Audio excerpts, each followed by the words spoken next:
Partner Sanjay Kakre Group, Associate Partners SKF Elixir, Government of Uttarakhand, Government of Haryana, JK Lakshmi Cement, Rajhans Group, Reliance Digital, World Trade Center Mumbai, Tulip Group, DBS, Delhi Bookstore, Broadcast Partner ABP News. We will now present a short film on the life and legacy of our founder, Shri Ram Nath Goenka ji. Can we please have the film?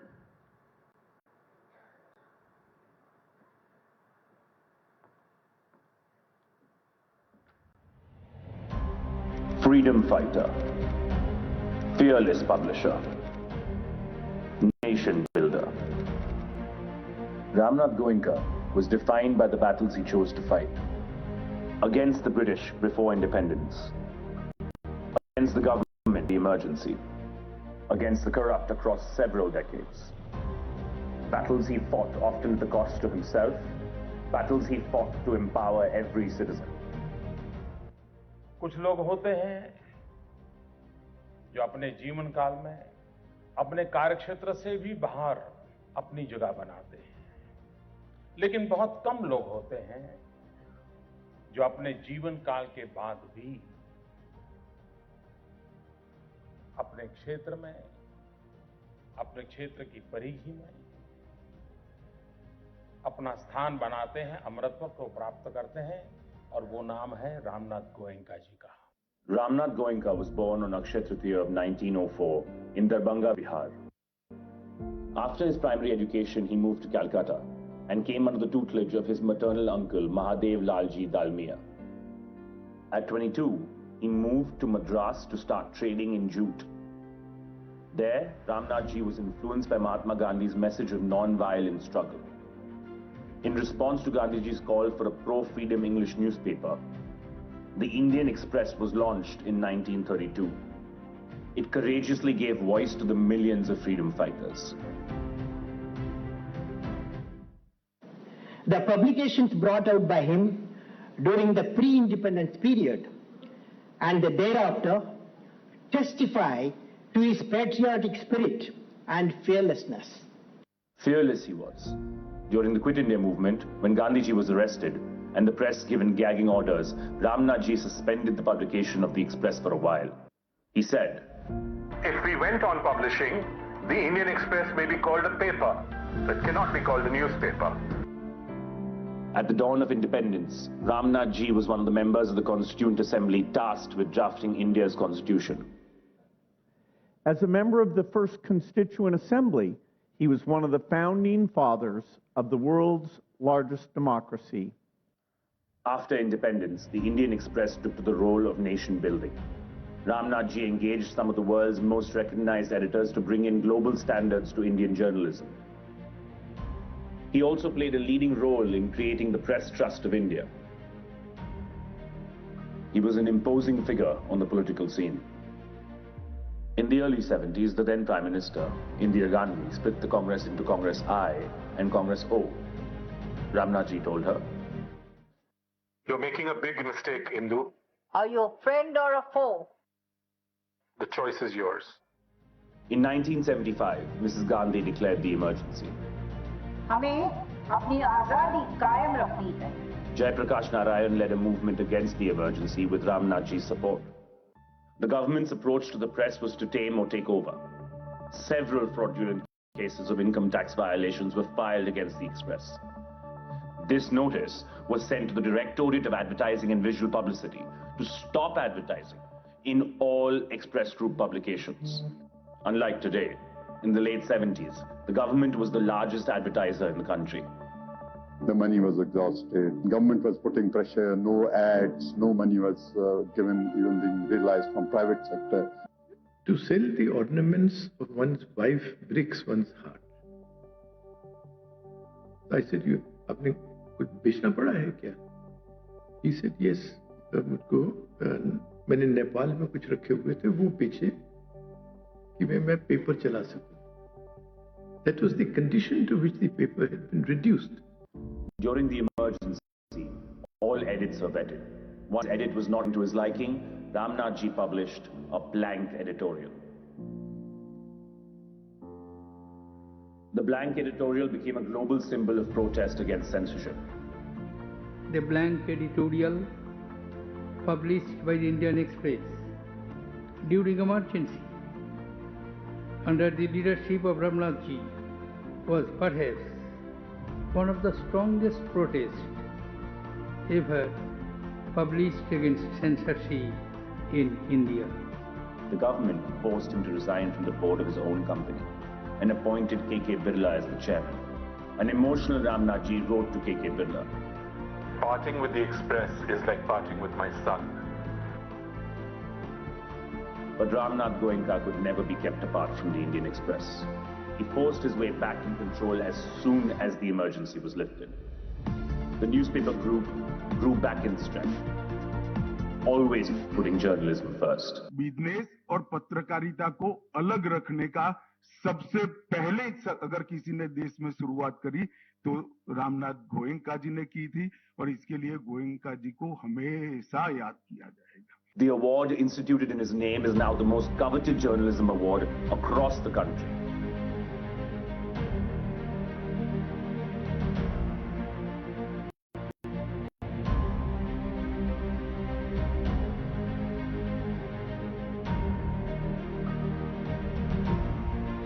Ramnath Goenka ji. Ramnath Goenka ji. Ramnath Goenka. Mr. Ramnath Goenka. Ramnath Goenka ji. Ramnath Goenka. Ramnath Goenka was the most fascinating gentleman that I ever knew.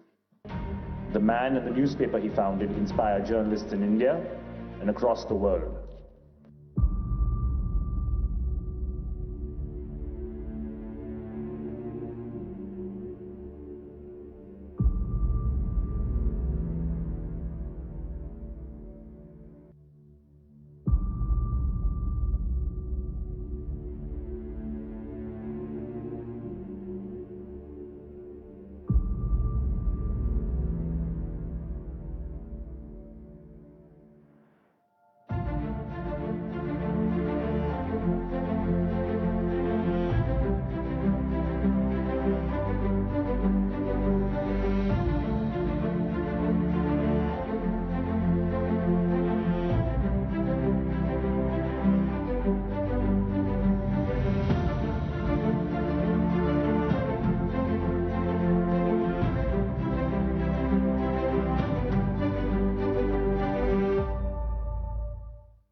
I invite Mr. Vivek Goenka, Chairman and Managing Director, the Indian Express Group, to give the welcome address.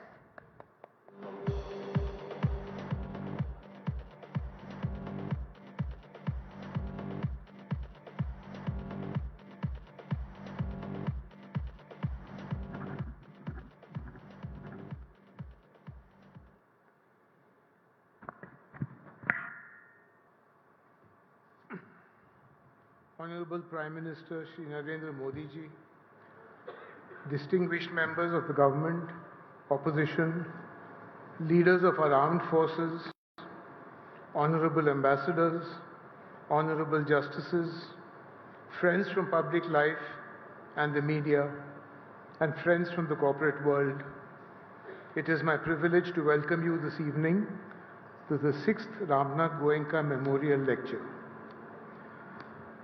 The lecture honors my father, who believed that a free press is essential to search for the truth, and that free speech itself is an enduring truth.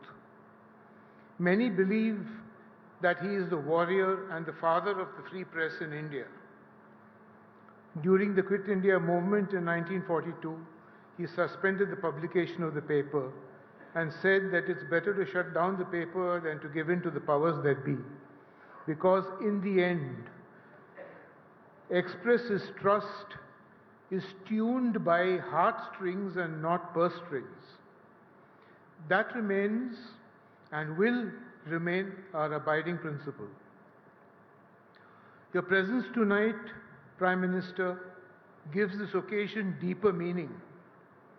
That you have chosen to speak in the name of Ramnath Goenka is a powerful reaffirmation that dialogue between the state and the free press remain the heartbeat of a confident democracy, and can be with respect and conviction. Ramnath ji, as a member of our Constituent Assembly, was among the framers of the Constitution, and in its 75th year, we are reminded that democracy survives through daily acts of courage, by leaders who listen, by journalists who persist, and by citizens who care. In this context, this may just be a coincidence, but I believe that one needs to be highlighted. I was listening to your speech, Mr. Prime Minister, in Darbhanga, his birthplace, his Janmabhoomi, 1 full year before the Bihar election campaign started, when you announced the All India Institute of Medical Sciences there. I have no hesitation in saying that Ramnath ji would have agreed wholeheartedly with you when you talked about the brutality of poverty in the region, and yet its boundless hope, the people's energy, and aspiration to realize the potential. Sir, you are the Prime Minister of the world's largest democracy. You embody the collective aspirations of 1.5 billion Indians. Your journey mirrors the relentless and restless energy that propels India forward.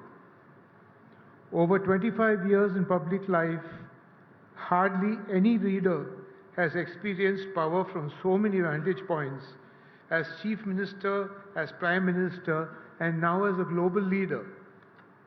You have shown how conviction, joined with purpose, can transform the destiny of both citizen and nation.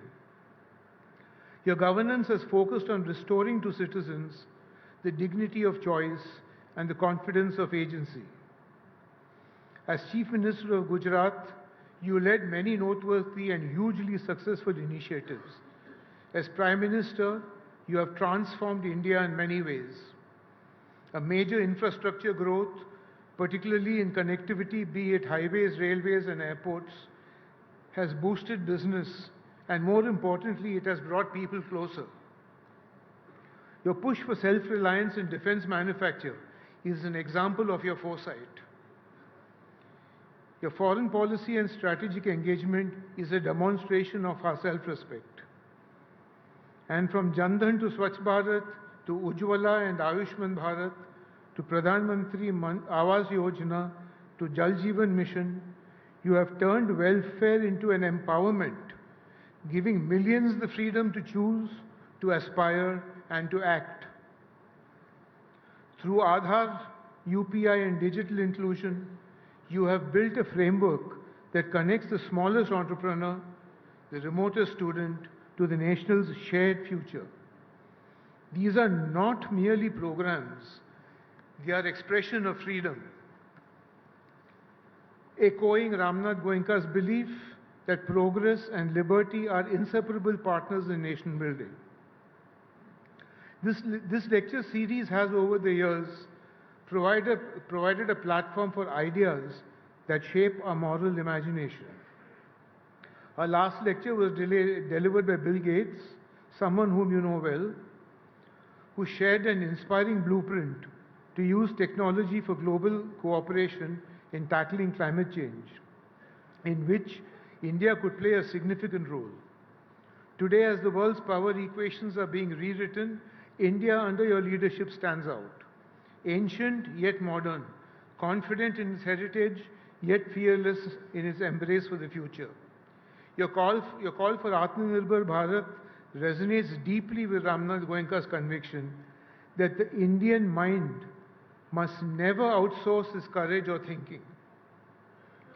And so, as we gather here tonight, we do so in celebration of both your vision of a self-reliant India and the legacy of Ramnath Goenka, which is courage, fairness, and the belief that ideas are the true currency of freedom.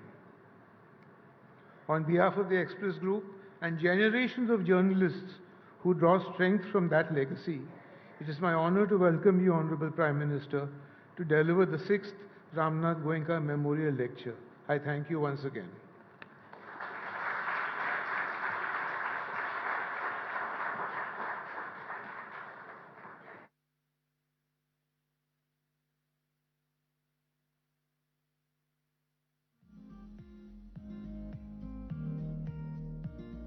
Thank you, Mr. Goenka. I request Mr. George Verghese, Group CEO, the Indian Express Group, to present the lecture memento and a shawl from Ahuja Sons to Honorable Prime Minister Narendra Modi.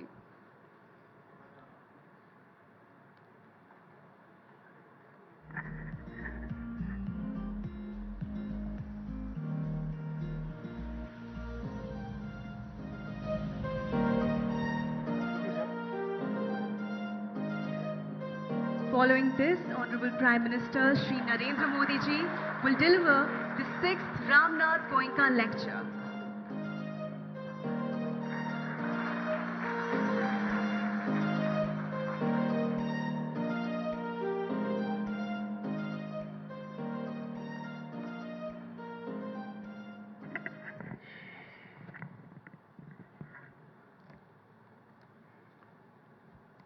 विवेक गोयनका जी, भाई Anant, George Varghese ji, Rajkamal Jha, Indian Express group के सभी अन्य साथी, excellencies, यहाँ उपस्थित अन्य महानुभाव, देवी और सज्जनों, आज हम सब एक ऐसी विभूति के सम्मान में यहां आए हैं जिन्होंने भारतीय लोकतंत्र में पत्रकारिता, अभिव्यक्ति और जन आंदोलन की शक्ति को नई ऊंचाई दी है। रामनाथ जी ने एक विजनरी के रूप में, एक इंस्टीट्यूशन बिल्डर के रूप में, एक नेशनलिस्ट के रूप में और एक मीडिया लीडर के रूप में इंडियन एक्सप्रेस ग्रुप को सिर्फ एक अखबार नहीं बल्कि एक मिशन के रूप में भारत के लोगों के बीच स्थापित किया। उनके नेतृत्व में ये समूह भारत के लोकतांत्रिक मूल्यों और राष्ट्रीय हितों की आवाज बना। इसलिए 21वीं सदी के इस कालखंड में जब भारत विकसित होने के संकल्प के साथ आगे बढ़ रहा है, तो रामनाथ जी की प्रतिबद्धता, उनके प्रयास, उनका विजन हमारी बहुत बड़ी प्रेरणा है। मैं इंडियन एक्सप्रेस ग्रुप का आभार व्यक्त करता हूं कि आपने मुझे इस व्याख्यान में आमंत्रित किया। मैं आप सभी का अभिनंदन करता हूं। साथियों, रामनाथ जी गीता के एक श्लोक से बहुत प्रेरणा लेते थे।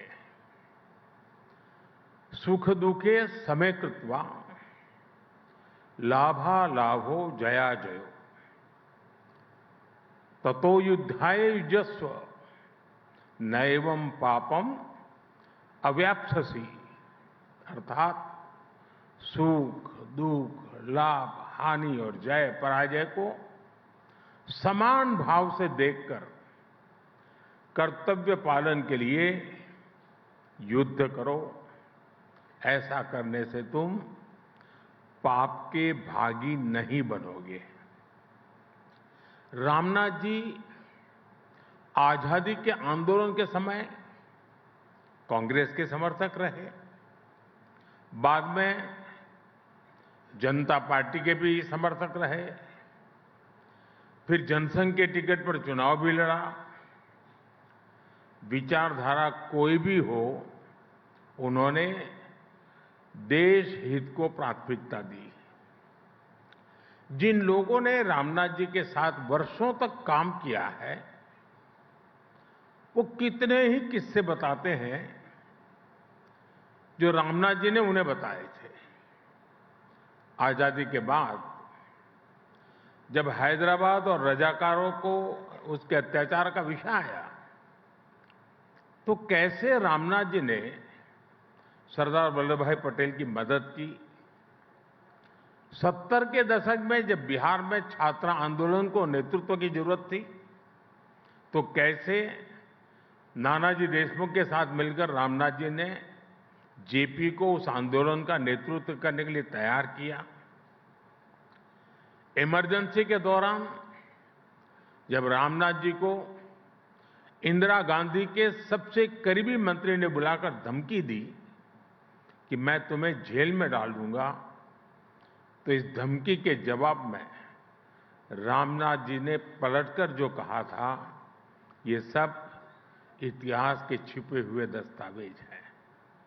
कुछ बातें सार्वजनिक हुई, कुछ नहीं हुई हैं, लेकिन ये बातें बताती हैं कि रामनाथ जी ने हमेशा सत्य का साथ दिया, हमेशा कर्तव्य को सर्वोपरि रखा, भले ही सामने कितनी ही बड़ी ताकत क्यों न हो। साथियों, रामनाथ जी के बारे में कहा जाता था कि वे बहुत अधीर थे। अधीरता नेगेटिव सेंस में नहीं, पॉजिटिव सेंस में। वो अधीरता जो परिवर्तन के लिए परिश्रम की पराकाष्ठा कराती है, वो अधीरता जो ठहरे हुए पानी में भी हलचल पैदा कर देती है। ठीक वैसे ही आज का भारत भी अधीर है। भारत विकसित होने के लिए अधीर है। भारत आत्मनिर्भर होने के लिए अधीर है।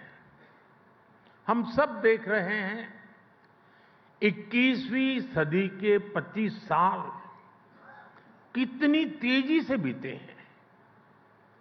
एक से बढ़कर एक चुनौतियां आई, लेकिन वो भारत की रफ्तार को रोक नहीं पाई। साथियों, आपने देखा है कि बीते 4-5 साल कैसे पूरी दुनिया के लिए चुनौतियों से भरे रहे हैं। 2020 में कोरोना महामारी का संकट आया, पूरे विश्व की अर्थव्यवस्थाएं अनिश्चितताओं से घिर गई, ग्लोबल सप्लाई चेन पर बहुत बड़ा प्रभाव पड़ा और सारा विश्व एक निराशा की ओर जाने लगा।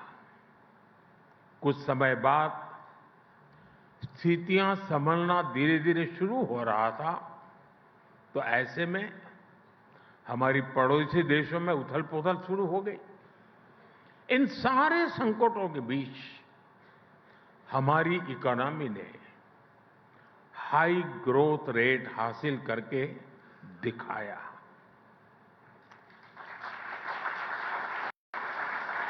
साल 2022 में यूरोपियन क्राइसिस के कारण पूरे दुनिया की सप्लाई चेन और एनर्जी मार्केट प्रभावित हुआ। इसका असर पूरी दुनिया पर पड़ा।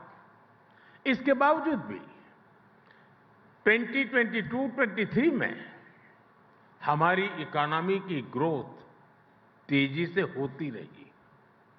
साल 2023 में वेस्ट एशिया में स्थितियां बिगड़ी, तब भी हमारी ग्रोथ रेट तेज रही। और इस साल भी जब दुनिया में अस्थिरता है, तब भी हमारी ग्रोथ रेट 7% के आसपास है। साथियों, आज जब दुनिया डिसरप्शन से डर रही है, भारत वाइब्रेंट फ्यूचर के डायरेक्शन में आगे बढ़ रहा है। आज इंडियन एक्सप्रेस के इस मंच से मैं कह सकता हूं, भारत सिर्फ एक इमर्जिंग मार्केट ही नहीं है, भारत एक इमर्जिंग मॉडल भी है। आज दुनिया इंडियन ग्रोथ मॉडल को मॉडल ऑफ होप मान रहा है। साथियों, एक सशक्त लोकतंत्र की अनेक कसौटियां होती हैं और ऐसी ही एक बड़ी कसौटी लोकतंत्र में लोगों की भागीदारी की होती है। लोकतंत्र को लेकर लोग कितने आश्वस्त हैं, लोग कितने आशावादी हैं, ये चुनाव के दौरान सबसे अधिक दिखता है। अभी 14 नवंबर को जो नतीजे आए वो आपको याद ही होंगे।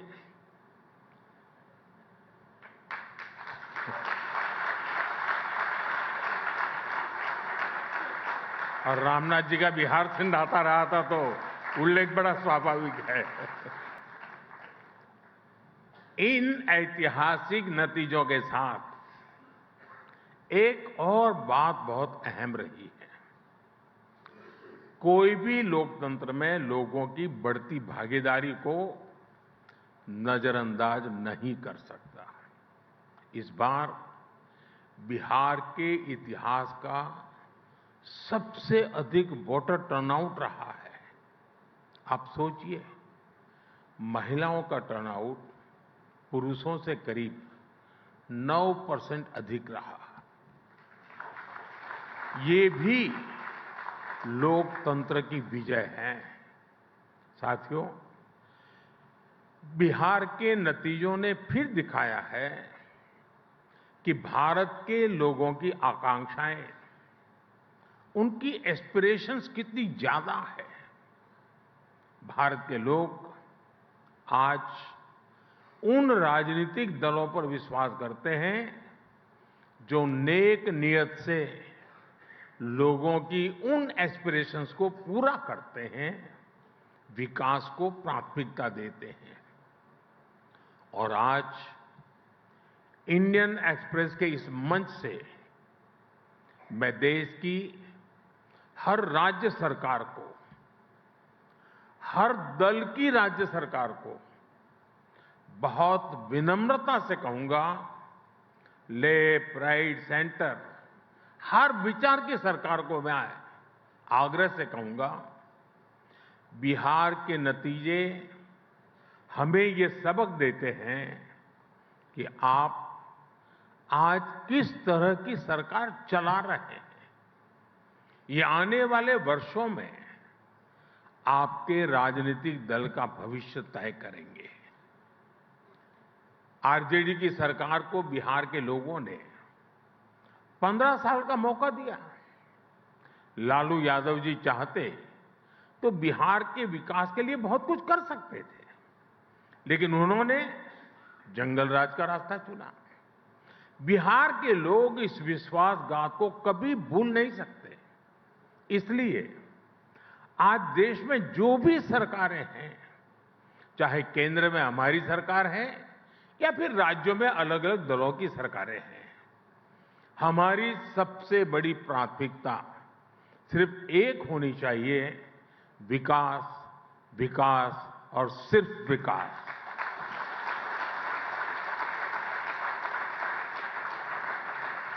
और इसलिए मैं हर राज्य सरकार को कहता हूं, आप अपने यहां बेहतर इन्वेस्टमेंट का माहौल बनाने के लिए कंपटीशन करिए। आप ईज ऑफ डूइंग बिजनेस के लिए कंपटीशन करिए। डेवलपमेंट पैरामीटर्स में आगे आने के लिए कंपटीशन करिए। फिर देखिए जनता कैसे आप पर अपना विश्वास जताती है। साथियों, बिहार चुनाव जीतने के बाद कुछ लोगों ने, मीडिया के कुछ मोदी प्रेमियों ने फिर से ये कहना शुरू किया है, भाजपा, मोदी हमेशा 24/7 इलेक्शन बोर्ड में ही रहते हैं। मैं समझता हूं चुनाव जीतने के लिए इलेक्शन मोड नहीं, 2400 घंटे इलेक्शन मोड में रहना जरूरी होता है। इमोशनल मोड में रहना जरूरी होता है, इलेक्शन मोड में नहीं।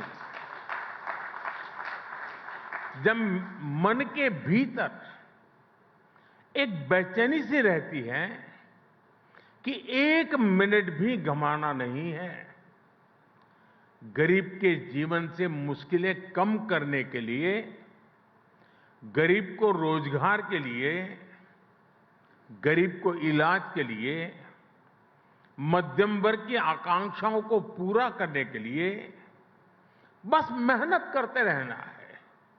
इस इमोशन के साथ, इस भावना के साथ सरकार लगातार जुटी रहती है, तो उसके नतीजे हमें चुनाव परिणाम के दिन दिखाई देते हैं। बिहार में भी हमने अभी अभी यही होते देखा है। साथियों, रामनाथ जी से जुड़े एक और किस्से का मुझसे किसी ने जिक्र किया था। ये बात तब की है जब रामनाथ जी को विदिशा से जनसंघ का टिकट मिला था। उस समय नानाजी देशमुख जी ने, उनकी इस बात पर चर्चा हो रही थी कि संगठन महत्वपूर्ण होता है या चेहरा। तो नानाजी देशमुख ने रामनाथ जी से कहा था कि आप सिर्फ नामांकन करने के लिए आएंगे और फिर चुनाव जीतने के बाद अपना सर्टिफिकेट लेने के लिए आ जाइएगा। फिर नानाजी ने पार्टी कार्यकर्ताओं के बल पर रामनाथ जी का चुनाव लड़ा और उन्हें जिताकर दिखाया। वैसे ये किस्सा बताने के पीछे मेरा ये मतलब नहीं है कि उम्मीदवार सिर्फ नामांकन करने आए।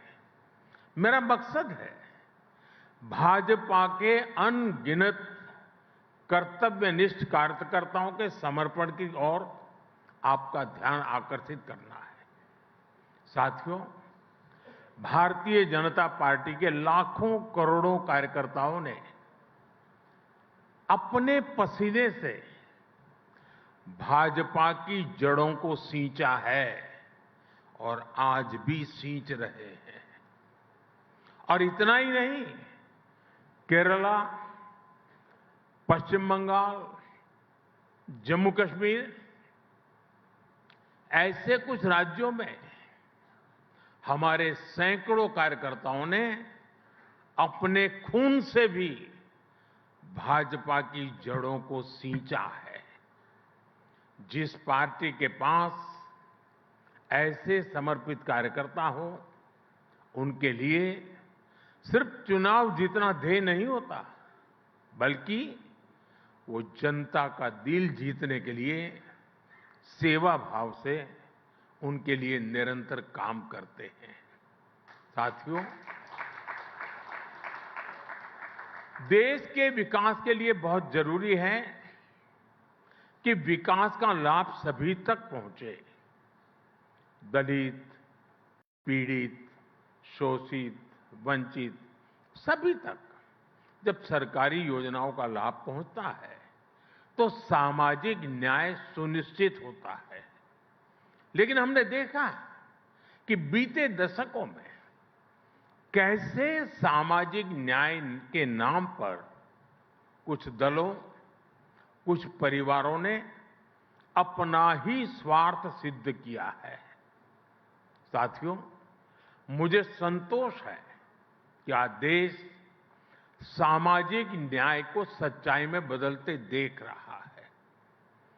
सच्चा सामाजिक न्याय क्या होता है, ये मैं आपको बताना चाहता हूं। 12 करोड़ शौचालयों के निर्माण का अभियान उन गरीब लोगों के जीवन में गरिमा लेकर के आया जो खुले में शौच के लिए मजबूर थे। 57 करोड़ जनधन बैंक खातों ने उन लोगों का फाइनेंशियल इंक्लूजन किया जिनको पहले की सरकारों ने एक बैंक खाते के लायक तक नहीं समझा था। 4 करोड़ गरीबों को पक्के घरों ने गरीबों को नए सपने देखने का साहस दिया, उनकी रिस्क टेकिंग कैपेसिटी बढ़ाई है। साथियों, बीते 11 वर्षों में सोशल सिक्योरिटी पर जो काम हुआ है वो अद्भुत है। आज भारत के करीब 94 करोड़ लोग सोशल सिक्योरिटी नेट के दायरे में आ चुके हैं। और आप जानते हैं 10 साल पहले क्या स्थिति थी? सिर्फ 25 करोड़ लोग सोशल सिक्योरिटी के दायरे में थे, आज 94 करोड़ है। यानी सिर्फ 25 करोड़ लोगों तक सरकार की सामाजिक सुरक्षा योजनाओं का लाभ पहुंच रहा था। अब ये संख्या बढ़कर 94 करोड़ पहुंच चुकी है। और यही तो सच्चा सामाजिक न्याय है। और हमने सोशल सिक्योरिटी नेट का दायरा ही नहीं बढ़ाया, हम लगातार सैचुरेशन के मिशन पर काम कर रहे हैं। यानी किसी भी योजना के लाभ से एक भी लाभार्थी छूटे नहीं। और जब कोई सरकार इस लक्ष्य के साथ काम करती है, हर लाभार्थी तक पहुंचना चाहती है, तो किसी भी तरह के भेदभाव की गुंजाइश भी खत्म हो जाती है। ऐसे ही प्रयासों की वजह से पिछले 11 साल में 25 करोड़ लोगों ने गरीबी को परास्त करके दिखाया है। और तभी आज दुनिया भी ये मान रही है, डेमोक्रेसी डिलीवर्स। साथियों, मैं आपको एक और उदाहरण दूंगा। आप हमारे एस्पिरेशनल डिस्ट्रिक्ट प्रोग्राम का अध्ययन करिए। देश के 100 से अधिक जिले ऐसे थे जिन्हें पहले की सरकारें पिछड़ा घोषित करके भूल गई थी। सोचा जाता था कि यहां विकास करना बड़ा मुश्किल है। अब कौन सर खपाए ऐसे जिलों में? जब किसी अफसर को पनिशमेंट पोस्टिंग देनी होती थी तो उसे उन पिछड़े जिलों में भेज दिया जाता था कि जाओ वहीं रहो। आप जानते हैं इन पिछड़े जिलों में देश की कितनी आबादी रहती थी? देश के 25 करोड़ से ज्यादा नागरिक इन पिछड़े जिलों में रहते थे। साथियों, अगर ये पिछड़े जिले पिछड़े ही रहते तो भारत अगले 100 साल में भी विकसित नहीं हो पाता। इसलिए हमारी सरकार ने एक नई रणनीति के साथ काम करना शुरू किया। हमने राज्य सरकारों को ऑन बोर्ड लिया। कौन सा जिला किस डेवलपमेंट पैरामीटर में कितने पीछे हैं, उसकी स्टडी करके हर जिले के लिए एक अलग रणनीति बनाई। देश के बेहतरीन अफसरों को, ब्राइट और इनोवेटिव यंग माइंड्स को वहां नियुक्त किया। इन जिलों को पिछड़ा नहीं, एस्पिरेशनल माना। और आज देखिए, देश के ये एस्पिरेशनल डिस्ट्रिक्ट्स कितने ही डेवलपमेंट पैरामीटर्स में अपने ही राज्यों के दूसरे जिलों से बहुत अच्छा करने लगे हैं। छत्तीसगढ़ का बस्तर, वो आप लोगों को तो बड़ा फेवरेट है। एक समय आप पत्रकारों को वहां जाना होता था तो प्रशासन से ज्यादा दूसरे संगठनों से परमिट लेनी होती थी। लेकिन आज वही बस्तर विकास के रास्ते पर बढ़ रहा है। मुझे नहीं पता कि इंडियन एक्सप्रेस ने बस्तर ओलंपिक को कितनी कवरेज दी, लेकिन आज रामनाथ जी ये देखकर बहुत खुश होते हैं कि कैसे बस्तर में अब वहां के युवा बस्तर ओलंपिक जैसे आयोजन कर रहे हैं। साथियों, जब बस्तर की बात आई है तो मैं इस मंच से नक्सलवाद यानी माओवादी आतंक की भी चर्चा करूंगा।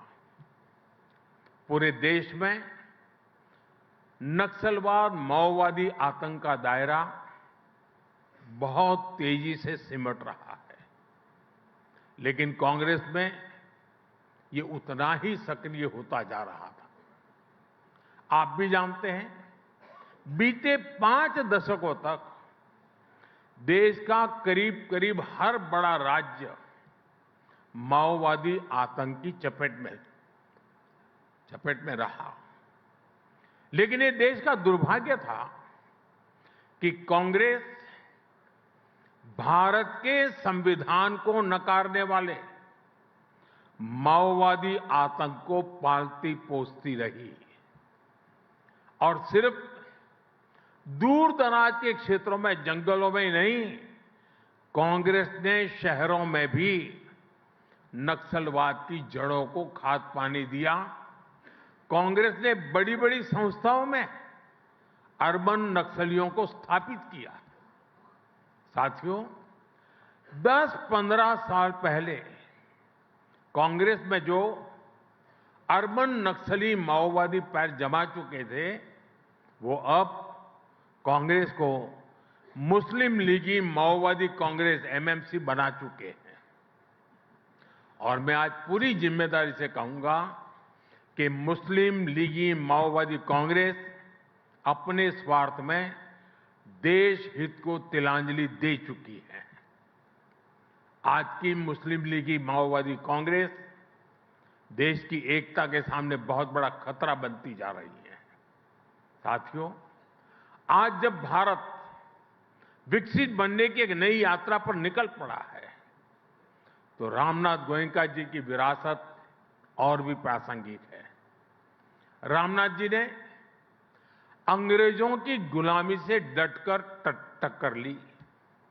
उन्होंने अपने एक संपादकीय में लिखा था, मैं अंग्रेजों के आदर्श पर अमल करने के बजाय अखबार बंद करना पसंद करूंगा।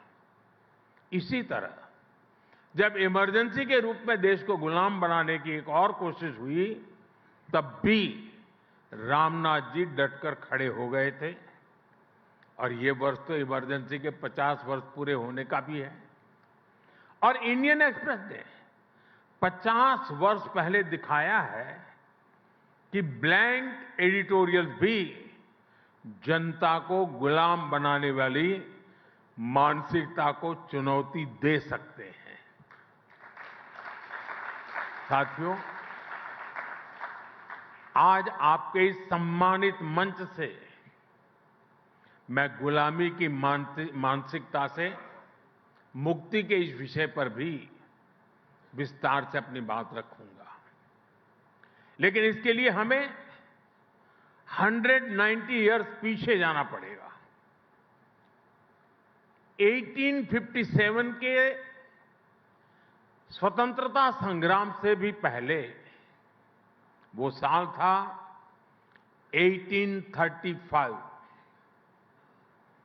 1835 में ब्रिटिश सांसद थॉमस बेबिंगटन मैकाले ने भारत को अपनी जड़ों से उखाड़ने के लिए एक बहुत बड़ा अभियान शुरू किया था। उसने ऐलान किया था, मैं ऐसे भारतीय बनाऊंगा, वो दिखने में तो भारतीय होंगे लेकिन मन से अंग्रेज होंगे। और इसके लिए मैकाले ने भारतीय शिक्षा व्यवस्था में आमूलचूल परिवर्तन नहीं बल्कि उसका समूल नाश कर दिया। खुद गांधी जी ने भी कहा था कि भारत की प्राचीन शिक्षा व्यवस्था एक सुंदर वृक्ष थी जिसे जड़ से हटाकर नष्ट कर दिया।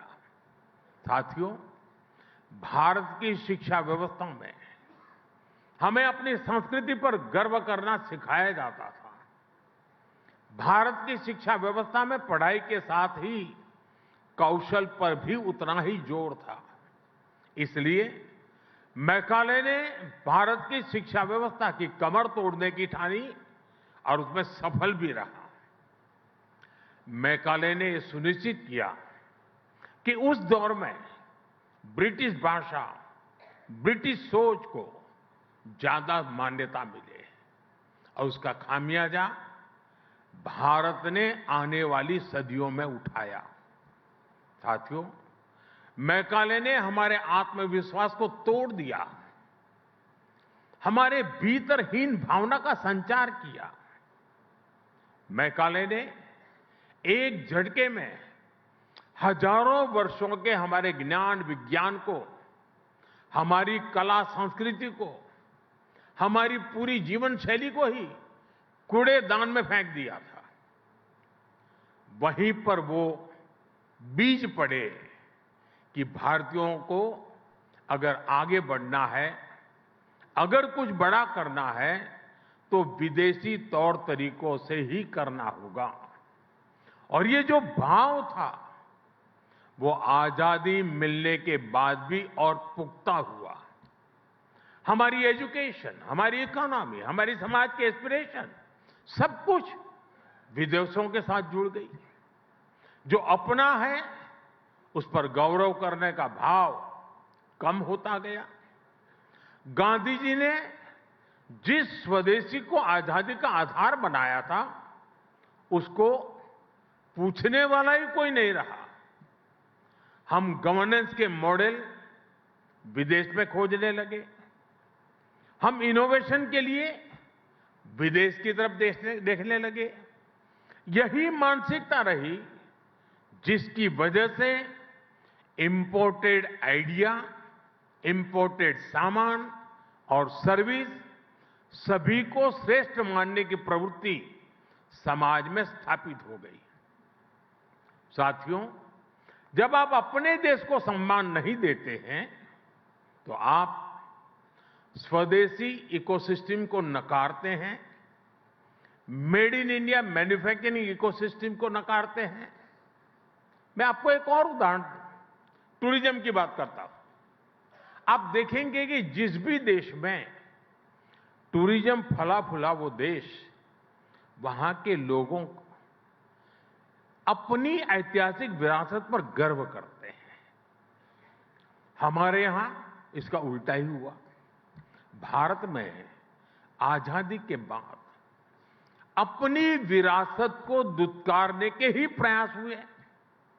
जब अपनी विरासत पर गर्व नहीं होगा, तो उसका संरक्षण भी नहीं होगा। जब संरक्षण नहीं होगा, तो हम उसको ईंट पत्थर के खंडहरों की तरह ही ट्रीट करते रहेंगे। और ऐसा हुआ भी। अपनी विरासत पर गर्व होना टूरिज्म के विकास के लिए भी आवश्यक शर्त है। साथियों, ऐसे ही स्थानीय भाषाओं की बात है।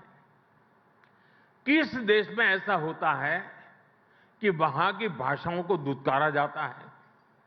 जापान, चीन और कोरिया जैसे देश, जिन्होंने वेस्ट के अनेक तौर तरीके अपनाए, लेकिन भाषा फिर भी अपनी ही रखी, अपनी भाषा पर कॉम्प्रोमाइज नहीं किया। इसलिए हमने नई नेशनल एजुकेशन पॉलिसी में स्थानीय भाषाओं में पढ़ाई पर विशेष बल दिया है। और मैं बहुत स्पष्टता से कहूंगा, हमारा विरोध अंग्रेजी भाषा से नहीं है। हम भारतीय भाषाओं के समर्थन में हैं। साथियों, मैकाले द्वारा किए गए उस अपराध को 1835 में जो अपराध किया गया, 2035 10 साल के बाद 200 साल हो जाएंगे। और इसलिए आज आपके माध्यम से पूरे देश से एक आह्वान करना चाहता हूं। अगले 10 साल में हमें संकल्प लेकर चलना है कि मैकाले ने भारत को जिस गुलामी की मानसिकता से भर दिया है, उस सोच से मुक्ति पाकर के रहेंगे। 10 साल हमारे पास बड़े महत्वपूर्ण हैं।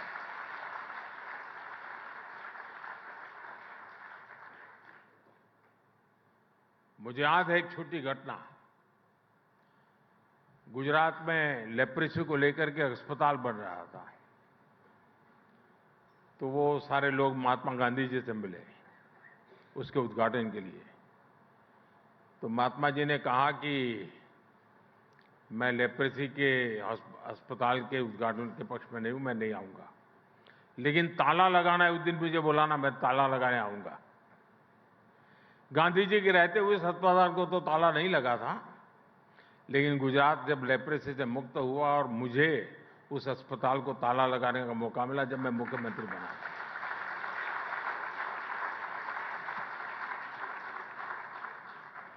1835 से शुरू हुई यात्रा 2035 तक हमें खत्म करके रहना है जी।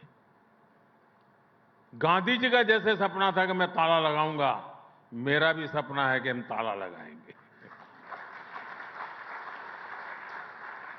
साथियों, आपसे बहुत सारे विषयों पर चर्चा हो गई है। अब आपका मैं ज्यादा समय लेना नहीं चाहता हूं। इंडियन एक्सप्रेस ग्रुप देश के हर परिवर्तन का, देश की हर ग्रोथ स्टोरी का साक्षी रहा है और आज जब भारत विकसित भारत के लक्ष्य को लेकर चल रहा है तो भी इस यात्रा के सहभागी बन रहे हैं।